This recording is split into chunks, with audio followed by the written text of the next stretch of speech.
200 people have been injured in e-scooter accidents in just the last 18 months. One police force is warning users about the dangers and reminding them that privately owned e-scooters cannot be used legally on public land. But supporters claim the e-scooters are a cheap, easy and green way to travel. Well, we're now joined by the founder of Dr. Scooter, Moshe Genish, who says they're no more dangerous than riding a bicycle or crossing the street. And the Kent Police and Crime Commissioner, Matthew Scott, who says e-scooters should be banned.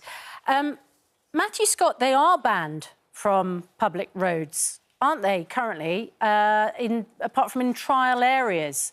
But what do you think the problem is? The problem is the proliferation of private e-scooters being sold and people still using them on public land without realising what the law is. We're seeing an increase in people becoming injured as a result of these devices and other public safety concerns. So they are illegal to use on the roads. Police are seizing them, but they're still available for sale. It's quite confusing, though, isn't it, Matthew? Because I think lots of people will see the sort of the government-run schemes of e-scooters around and about. I think there's 40 towns and cities around the UK that are running these schemes, and you can get one of those if you're over 18 and you can sort of use your driving licence and you can take one of those on an app. And so with that scheme, when you see them going around, it's easy to understand or misunderstand that a privately owned one could be used on the road as well. I think that's fair because there hasn't been a big public education campaign about e-scooters. We're trying to run locally in Kent to make sure that people do know what the law is. And I think that confusion means that people are in increasing numbers buying the e-scooters thinking that they can use them when they really can't. Right, Moshe, you sell them. How do you make sure that you're selling them to people who are going to use them properly? First of all, in all our shops, we got signs they're showing where you're allowed to ride and where not. Not only that, we actually explain everybody how to ride, what to do. We don't sell, in Dr. Scooters, we don't sell any scooter without any helmet and safety equipment unless we check and make sure they got helmet so they can go and ride with it. Because you don't actually have to have a helmet to use one, do you? No, that's... So it's not a sort of official requirement, so that's you're being responsible and saying, look... By TfL, it is a visual requirement. But funny enough, big government and TfL allowed to rent them out, but private owned, not allowed. So people actually, I don't know what's happening in Kent, but in London, we got actually police everywhere, outside shops, telling people work really hard and buying the scooters. It's healthy, it's happy for them, it's good for the environment, there's no pollution, but it's easy to run. Hang on. The rules are you cannot buy yourself a scooter and use it on a public road. The rules are you're allowed to buy, we're allowed to sell, but you not ride on a public road, only on a private land. So, but because it is legal for you to sell them and for people to buy them, that's presumably where you believe your responsibility ends. Because you don't say to people, we can only sell you this if you're going to use it on private land. For sure. But you need to remember as well, there is no something good for one and not good for another.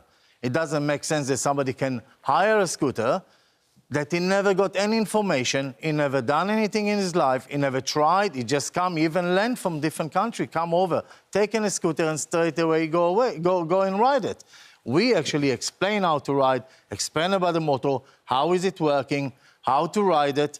People So you're taking the sale of these scooters within your shop very, very seriously and the responsibility that comes with it. I wonder, Matthew, there's a lot of our viewers are getting in touch saying, look, it's a hugely important way of introducing a green, environmentally friendly way of taking people off roads in cars and putting them onto scooters. And actually, they're really, particularly the government-run schemes, they're no worse than bicycles. You know, they can go along, you know, the bicycle lane and bicycles. We have lots of bicycles. There's lots of promotion of bicycles as well. What's your answer to those people who are saying, you know, it's not actually the scooters themselves, it's some of the more irresponsible users of these scooters that are giving people a bad name? Well, I think in part there are some benefits you describe which people would go to, but I'd say, you know, if we're talking about our carbon footprint and our contribution towards net zero, where are these devices being manufactured? They're mostly being imported into the UK. So I don't think the green benefits are necessarily there. And, you know, manufacturers and retailers are selling these, let's be honest, knowing where people are going to use them. OK, well, yes. I would like Sorry, I would like to answer you, if you don't mind. I would like to answer you. First of all, most of the cars in UK are imported.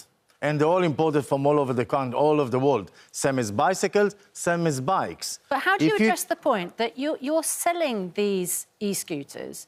You must know they are not going to be used on private land. They're going to be used on public roads. First of all, we sell it to people. People drive whenever they want. It's up to them. Don't forget, if you put rules and you put the proper... people have to obey the law and go by the rules. But if there's no rules, that's the problem. People don't know what to do because we get actually emails every single day. Thank you very much for helping us. Please come up to the north, open shops in the north because we need you there. Because you give to people benefit and social support and everything, but you don't give them social transport. They can't afford to go on a bus or the train or the... Can we just establish?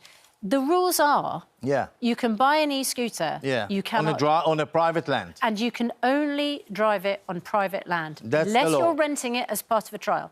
But you do not enforce, because it is not down to you, you do not enforce... It's nothing to do. I cannot enforce. I can't tell you what to do with your scooter. OK, so, but you run a whole business selling these e-scooters. Yes. Do you know that every single person who buys one drives it on private land, rather? I don't know. I don't check those things. I give the rules where to go, how to go. Don't forget, all over Europe, it's allowed. Matthew Scott, do you think that the sellers should be under more pressure to make sure that they are only being bought for people to ride on private land? I think they are. I mean, and if you buy these online, how can we say that those same safety advice is being given when it's buried in question sections on websites?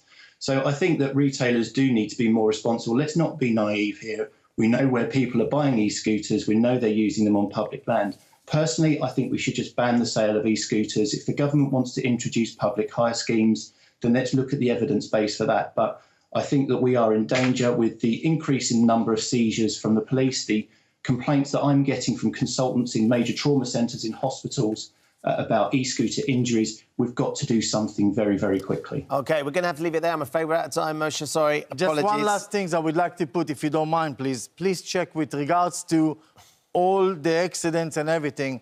E-bike or bicycles, the accidents are 3 times or 4 times more than scooters. And scooters and bikes are the same thing. There's no difference. There would be vastly more numbers of e-bikes and bicycles as well on the road. Absolutely, absolutely. The programmes that are running various around the country are they're coming to sort of an end at various points. March and November next year, the details will be collated with regards to the schemes and whether they've been a success. All our neighbours in Europe allow it, and in America it's allowed, so they are no different from us. And the future is electric bike, electric scooters. Well, we'll find out cars. when they eventually come around to sort of revealing what the results were.